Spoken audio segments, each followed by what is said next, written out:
Moi, je suis Pablo Kebe et je viens du Mali. Je suis ici en Italie depuis en 2016. Je fais ici comme volontaire à centro stelle. Hi, I'm Orazio. I've been a volunteer here since 2021. I've done so many things here. I've taught Italian to strangers. I've helped children with their homework. I've helped people finding houses, even temporary, and so many other things that right now I can't think of because they are quite a bit, quite a lot. My name is Luisa Sant'Angelo. I am 36 years old and I am a journalist. I work as a journalist since I was 18 years old, so it's more than the half of my life that I'm doing journalism right now. And I work for a regional newspaper in here in my city, that is Catania. So I cover very different kind of stories in here since 18 years. L'Union européenne veut durcir sa politique migratoire. Elle a trouvé un accord hier pour créer des centres ou renvoyer des migrants qui se sont vus refuser le droit d'asile. Des centres en dehors des frontières de l'Union européenne, au Rwanda, en Ouganda ou en Ouzbékistan par exemple. Mathieu Van Winkel, Alice de Bastille. On est rentré avec barque. On a fait 2 jours sur l'eau. Les premiers jours qu'on avait traversé, après on avait accueilli avec le Croix-Rouge de notre pays. Après on a fait 1 jour avec eux et puis on nous a livré avec le Croix-Rouge italien. Et je suis venu tout seul. Seulement les gens que j'ai connus sur la route, donc je suis venu tout seul. Ce qui me pousse pour quitter au Mali, je peux dire que c'est vraiment quelque chose, des choses. J'avais des curiosités pour connaître aussi après mon pays comment on vit ailleurs, comment est la situation des autres pays. Aussi, j'avais beaucoup d'amis qui sont allés. J'avais des curiosités, quoi. Deuxièmement, j'avais aussi pensé pour améliorer ma vie. Ça me poussait sans penser que je peux améliorer ma vie en Afrique, mais quand même, ça me poussait de venir ici. On était en difficulté quand même sur mer. Au moment où nous ont accueillis, on a eu beaucoup de force. Avant, on avait perdu beaucoup de force. Parce qu'on ne savait pas si on va vivre ou pas. Mais après leur sauvetage, ça nous donne des forces, du courage. Et puis, quand on est arrivé au campo aussi, ils nous accueillent de manière légale, juste. Donc, vraiment, ça nous a touchés aussi, vraiment.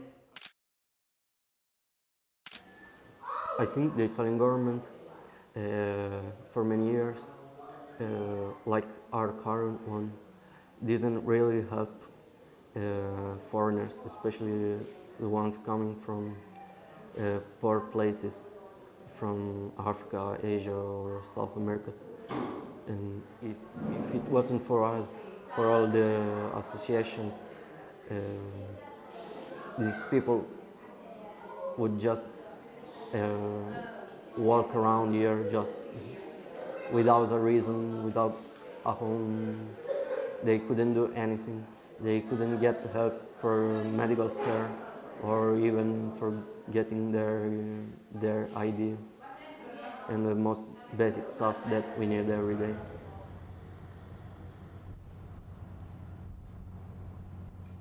For many years, like with our current government, the Meloni government, or the other governments, like with Salvini and these other politicians, they always push this agenda that foreigners steals our job or they do harm.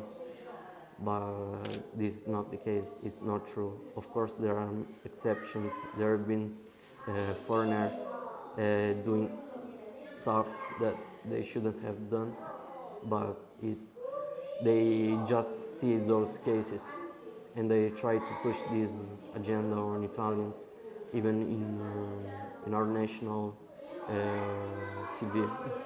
I've worked in many restaurants, and every restaurant I've been working to, it's full of foreigners, of strangers. I've seen people working even more than 12 hours a day in kitchens, in restaurants, in the fields, picking fruits, any kind of vegetables. So yeah, they say they do harm, but in reality, most of them do what the Italians wouldn't do. I think that our government, what it's trying to do is to keep the migrants away from the population. They are saying, our Prime Minister, she said, we will follow the smugglers throughout the world, but we will not admit people to arrive in here, to arrive in our island. We will stop the migrants before they arrive in Italy, and we will try to help them in their own country. They have built a center in Albania, that is another country in Eastern Europe. In this center they want to send migrants after they arrived in here, so that they are not staying in the Italian territory and they're going in another place. We as Sicily, we are a land in which the problem, the fact that migrants arrive and die in the sea is something that really we see with our eyes.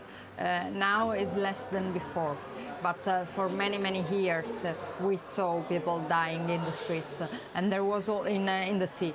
And there was also a movement, a very strong movement, defending the rights of migrants to arrive in here. So when you see the walls, the things like Frontex kills written in the walls, it's because we have the strong movements, and the movement is referring to the fact that if they do not go and search for people, they may die without us doing anything. For example, in January, we had this the very moment of very strong bad weather with what we call il ciclone. I do not know how to say it. A very strong storm in the sea, and it's esteemed that thousands of people, that hundreds of people died in the Mediterranean Sea during this very strong storm. And we, as European people, we didn't go in the sea, and we let them die in this way. So this is what we mean by, this is what the movements mean when they write in the walls, Frontex kills.